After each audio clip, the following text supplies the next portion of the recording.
Are you thinking about moving to Orlando, Florida and wondering which neighborhood is the best fit for you? Trust me, I get this question all the time. I'm James, a local realtor who's lived in Orlando my entire life. And today I'm ranking the top 5 best and worst neighborhoods in 2025. Whether you're a local sticking around to debate my rankings or someone relocating here, this video is for you. By the end, you'll know exactly where to plant those flip-flops or where to avoid. Quick disclaimer, I've ranked these based on walkability, home prices, safety, schools, diversity, lot sizes, amenities, and more. Let's jump in. If you're new here, I'm James Bessinger, your local Orlando realtor. Born and raised here. So if you're thinking about moving to Orlando, Florida, feel free to reach out as all my contact info is down below. First up, Winter Park. If you've ever dreamed of living in a postcard perfect town with tree-lined streets and boutique shopping, this is it. Walkability here is a solid 92 out of 100. You can stroll to Central Park's Farmers Market, grab a latte at Barney's Coffee, or hit up Rollins College events, all without touching your car. Now let's talk about numbers. The median home price here is $1.1 million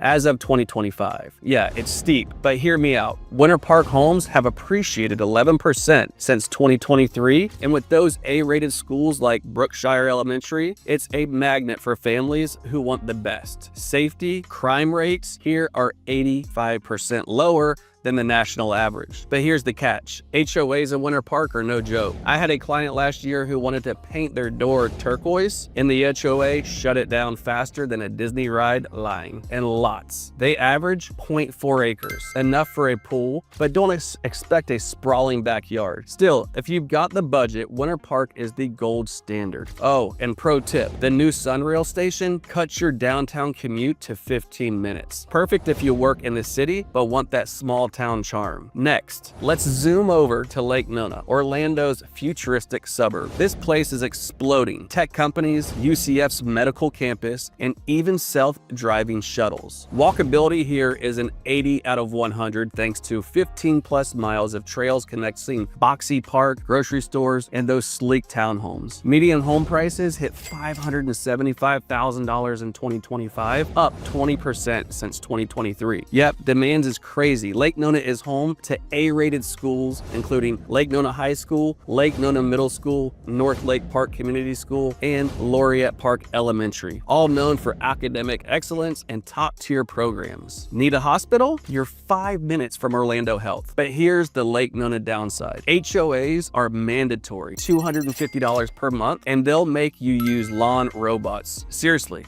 I'm not kidding. One client's robot mower accidentally trimmed their rose bushes into oblivion. Still, if you're a techie or a remote worker craving innovation, Lake Nona's your jam. Just don't expect cozy old Orlando vibes. Now, let's talk about Thornton Park, downtown Orlando's trendiest spot. Walkability, 98 out of 100. You're a 5-minute walk from Lake Eola's Swan Boats, Michelin-starred restaurants, and your downtown office. The median home price is $725,000, and condos here appreciate 10% yearly. In safety, it's 90% safer than the rest of downtown, and the vibe is super inclusive. LGBTQ plus friendly, 30% Latino and Black families, but lots are tiny. Think 0.1 acres, and HOA fees average $450 per month for historic preservation. I sold a bungalow here last month where the kitchen was smaller than my closet, but the buyer didn't care because they wanted that location. If you're a young professional or empty nester chasing energy and culture, Thornton Park's unbeatable. And up next, Baldwin Park. Imagine a European village plopped into Orlando. Walkability is 95 out of 100, 20 plus shops, a grocery store, and pubs right in the town center. Medium home prices are $850,000, but townhomes start at $600K. Schools. Baldwin Park Elementary is an A-rated, and the community hosts festivals year-round, but lots average quarter acre, so you'll need to get creative with space. HOAs run $300 per month, but that includes pools, gyms, and events. Last of the best list, Audubon Park. This is Orlando's hipster haven. Walkability, 88 out of 100. Bike to East End Market, 10 plus breweries, and the Garden District. Median home prices are $550,000, up 15% since 2023. Diversity, it's artsy and electric. Think millennials, retirees,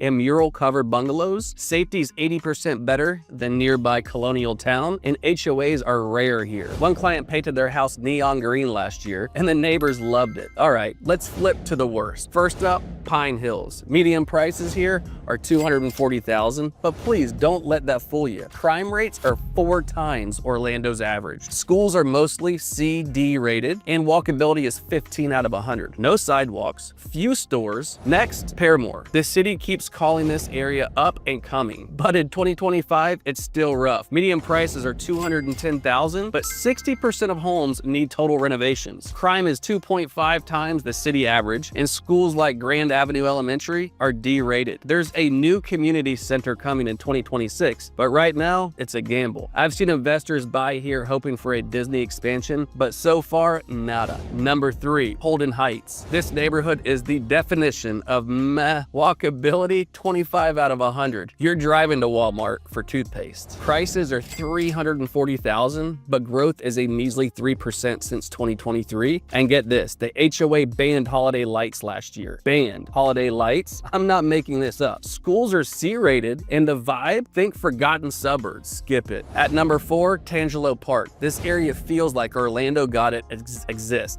Median prices are $280,000, but homes here haven't budged in value since 2018. Crime's 50% higher than nearby Dr. Phillips, and you're 25 plus minutes from hospitals or shopping. Unless you're a hermit who loves isolation, Tangelo Park's hard sell. Even investors avoid it. Last but definitely least, South Cimarron. Median prices are $310,000, but who cares? When you're stuck in traffic 24/7, walkability is 10 out of 100, and pedestrian fatalities jumped 12% last year? Oh, and the airport noise? Planes rattle windows every 10 minutes. I showed a house here once, and the client literally said, "Is this a war zone?" Save yourself the headache. So what did you think? Agree with my rankings? Drop a comment. Locals, defend your hood. Newbies, DM me if you're thinking of buying, selling, investing, or relocating to Orlando, Florida. I'd love to help you find your Orlando happy place. And don't forget to like, subscribe, and share this video, and I will see you on the next video.